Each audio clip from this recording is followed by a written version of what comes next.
साथियों नमस्कार, आप सभी का स्वागत आपके अपने YouTube channel study with Rawal sir. जैसा कि आपने टाइटल और थंबनेल देख लिया होगा कि आज की वीडियो में हम बात करेंगे राजस्थान हाईकोर्ट भर्ती 2025 के बारे में। जी हाँ दोस्तों, आपने बिल्कुल सही सुना है। इस वीडियो के माध्यम से हम राजस्थान हाईकोर्ट के अंदर जो चपरासी की भर्ती आई है उसके बारे में हम चर्चा करने वाले हैं। वीडियो के लिए कर दीजिए लाइक और चैनल को कर दीजिए सब्सक्राइब। वीडियो की शुरुआत करते हैं। जैसा कि आपने टाइटल और थंबनेल में देखा कि आज का जो हमारा टॉपिक रहेगा राजस्थान हाईकोर्ट भर्ती 2025, और इसमें हम 4th ग्रेड यानी कि L1 की जो नौकरी रहने वाली है उसके बारे में अपन चर्चा करने वाले हैं। सबसे पहले हम जानते हैं कि राजस्थान हाईकोर्ट के अंदर जो भर्ती निकली है वो भर्ती किस चीज की निकली है, यानी कि ये निकली है दोस्तों चतुर्थ श्रेणी कर्मचारी भर्ती।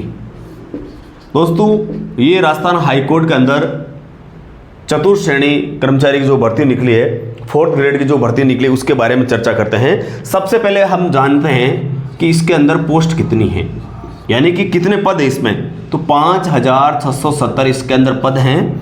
उसके बाद योग्यता की बात करें, योग्यता दोस्तों इसमें 10वीं पास है। 10वीं पास तो आपके लिए बहुत सुनहरा मौका है। अगर आप 10वीं पास हैं तो आपके लिए बहुत गोल्ड चांस है कि 10वीं पास ही आप यहां पर राजस्थान हाईकोर्ट के अंदर जो चपरासी बन सकते हैं। काफी विद्यार्थियों का कमेंट ये आएगा कि सर जो अभी वर्तमान समय में जो भर्ती चल रही है उसके बारे में तो बात नहीं कर रहे हैं। दोस्तों ये भर्ती बिल्कुल अलग है। ये राजस्थान हाईकोर्ट की भर्ती है।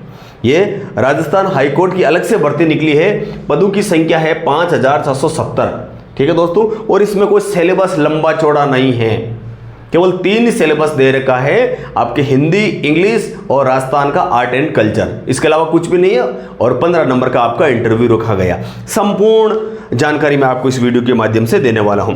विज्ञापन की बात करें तो जो विज्ञापन है दोस्तों ये आया है 9/6/2025 को। इसका दोस्तों विज्ञापन आया है। क्या है?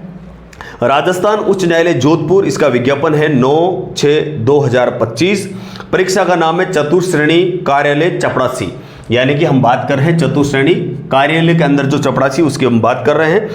पे मैट्रिक लेवल की बात करूं तो दोस्तों ये पे मैट्रिक लेवल है जो लेवल 1 की नौकरी रहने वाली, दोस्तों लेवल 1 की नौकरी रहने वाली है।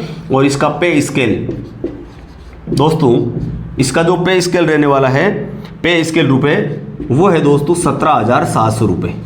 ये पे स्केल इसका रहने वाला है 17,700 से लेकर 56,200। अब बात करते हैं कि इसमें आवेदन कब से लिए जाएंगे। तो आवेदन की बात करें यहां पर आवेदन दोस्तों आवेदन बहुत जल्दी 27 जून 2025 शुक्रवार को, 27 जून 2025 शुक्रवार से लेकर दोपहर 1 बजे से स्टार्ट हो जाएगा, और 26 जुलाई 2025 तक ये फॉर्म चलेगा, यानी कि 1 महीने तक इसका फॉर्म चलेगा। भर्ती भी देखो 9 तारीख को निकली है और 27 तारीख से फॉर्म स्टार्ट हो जाएंगे, क्योंकि दोस्तों ये भर्ती पहले आई थी और किसी कारणवश इसको रद्द किया गया। उसके बाद में एक नई भर्ती निकली है दोस्तों। ये वह भर्ती है लेकिन उसको रद्द कर दिया गया। अब नई भर्ती निकली, नए सिरे से यहाँ पर फॉर्म लिए जाएंगे। फॉर्म की बात करें तो 27 जून 2025 से स्टार्ट होगा, 26 जुलाई 2025 तक इसके फॉर्म लिए जाएंगे। अब बात करते हैं कि इसके अंदर जो प्रोबेशन टाइम है,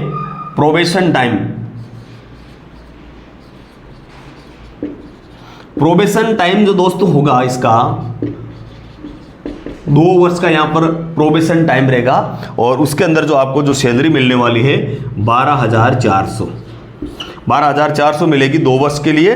और उसके बाद में जब आपका प्रोबेशन क्लियर हो जाएगा तो मान के चलो लगभग 25 से 30 हज़ार के आसपास आपकी सैलरी हो जाएगी। 25K से लेकर 30K के बीच ये आपकी सैलरी रहने वाली है। और वैसे आप सभी को पता है कि जनवरी 2025 के बाद, जनवरी 2026 के बाद 8वां वेतन लागू हो जाएगा, तो ये सैलरी बहुत आगे चली जाएगी दोस्तों। हालांकि मैंने इसके ऊपर वीडियो बना रखा, आप देख लेना वहां पर। अभी वर्तमान समय को लेकर बात कर रहा हूं कि इस हिसाब से चला 12,400 आपके 2 साल तक वेतन होगा। उसके बाद आपके 2 साल कंप्लीट हो जाएंगे, उसके बाद 25 से लेकर 30,000 की आपकी सैलरी रहने वाली है। अब परीक्षा का जो स्थान है यानी कि एग्जाम सेंटर कहाँ दिए जाएंगे, सबसे पहले तो आपका जिला मुख्यालय, अगर जिला मुख्यालय में संख्या अगर कम पड़ जाती है तो उसके बाद आपको उपखंड या तहसील स्तर पर भी आपको एग्जाम करवाया जा सकता है, यानी कि जिले से बाहर जाने की जरूरत नहीं पड़ेगी आपको। जैसे आप जोधपुर, उदयपुर कहीं से भी हो तो कोशिश ये रहेगी कि आपका जैसे उदयपुर हो तो आप उदयपुर में सेंटर मिले आपको, उदयपुर सिटी के अंदर। उसके बाद आपका वहाँ पर भी अगर विद्यार्थियों की संख्या ज़्यादा रही तो उपखंड या तहसील पर भी आपके एग्जाम करवाए जा सकते हैं। एग्जाम डेट की बात करें तो अभी फिक्स नहीं है, जब भी फिक्स होगा आपको सूचना दे दी जाएगी। परीक्षा शुल्क की बात करें, परीक्षा शुल्क की बात करें दोस्तों, परीक्षा शुल्क की बात करें तो यहाँ पर जो परीक्षा शुल्क है दोस्तों वो जनरल ओबीसी ईडब्ल्यूएस की अलग है। जनरल ओबीसी यहाँ पर 650 रुपये दे रखे हैं, और एससी एसटी और भूतपूर्व सैनिक इनको यहाँ पर थोड़ी बहुत छूट मिली है, और यहाँ पर इनके 450 रुपये। देखो कोई ज़्यादा फर्क नहीं है, जनरल ओबीसी 650 है और एससी एसटी भूतपूर्व सैनिक 450 रुपये ले जाएंगे। और दिव्यांग जन जो दिव्यांग है उनके लिए दिव्यांग के लिए 0 यानी कि 0, कोई भी चार्ज नहीं लिया जाएगा। योग्यता मैंने आपको बता दी 10वीं पास है। पहली योग्यता 10वीं पास है, दूसरी है देवनागरी लिपि में लिखित हिंदी का व्यवहारिक ज्ञान और राजस्थान की संस्कृति का ज्ञान आपको होना चाहिए, वो तो आपको वैसे ही है। तो 10वीं पास हो, इसके साथ में आपको देवनागरी लिपि में लिखित हिंदी का व्यवहारिक ज्ञान होना चाहिए और राजस्थान की संस्कृति का ज्ञान, वो तो वैसे ही आपको है। आयु की बात करें दोस्तों, आयु कितनी है? आयु की बात करूं तो दोस्तों 18 से लेकर 40 वर्ष इसमें आयु दे रखी है, और आरक्षित वर्ग को नियम के अनुसार आपको छूट मिलने वाली है। आयु की बात करूं दोस्तों, आयु है 18 से 40 और आरक्षित वर्ग को नियम के अनुसार छूट मिलेगी। जैसे मान लो कोई एससी एसटी ओबीसी ईडब्ल्यूएस में पुरुष वर्ग है तो उसको 5 साल की छूट मिलेगी, सभी जानते हैं आप। और अगर एससी एसटी ओबीसी ईडब्ल्यूएस में कोई महिला अभ्यर्थी है उसको 10 साल की छूट मिलेगी, ठीक है। और तलाकशुदा के लिए कोई भी यहाँ पर आयु सीमा तय नहीं है, आप आराम से फॉर्म भर सकते हैं। जनरल ईडब्ल्यूएस की महिला के लिए 5 साल की छूट यहाँ पर दी गई है। अब हम बात करते हैं परीक्षा स्कीम और पाठ्यक्रम। अब हम बात कर रहे हैं दोस्तों परीक्षा स्कीम और पाठ्यक्रम, यानी एग्जाम का जो पैटर्न है वो क्या रहने वाला है, परीक्षा स्कीम और उसका पाठ्यक्रम, यानी पैटर्न क्या है और उसका जो पाठ्यक्रम है वो क्या रहने वाला है, इसके बारे में हम बात करने वाले हैं। देखो सबसे पहले आपका जो काम होगा यहाँ पर लिखित परीक्षा, उसके बाद में साक्षात्कार। सबसे पहले आपका लिखित परीक्षा होगी, ओमार बेस्ड यानी ओमार शीट पर आपका एग्जाम होगा, लिखित परीक्षा।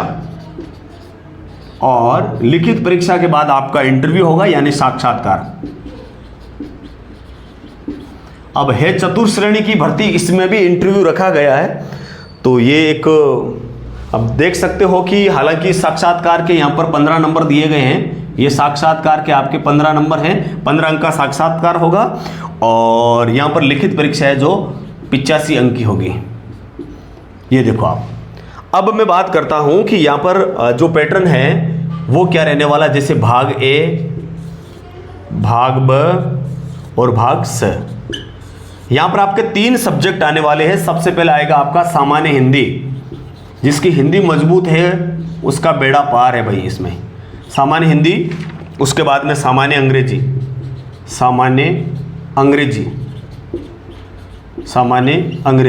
और उसके बाद में आपका राजस्थानी संस्कृति एवं बोलियाँ, राजस्थान की संस्कृति और बोलियाँ।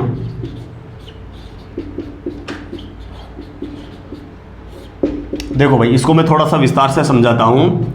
देखो सामान्य हिंदी है, ये 50 अंक की रहने वाली है, बहुत इंपॉर्टेंट बात बता रहा हूँ आपको। इसके बाद में सामान्य अंग्रेजी वो केवल 10 की रहने वाली है।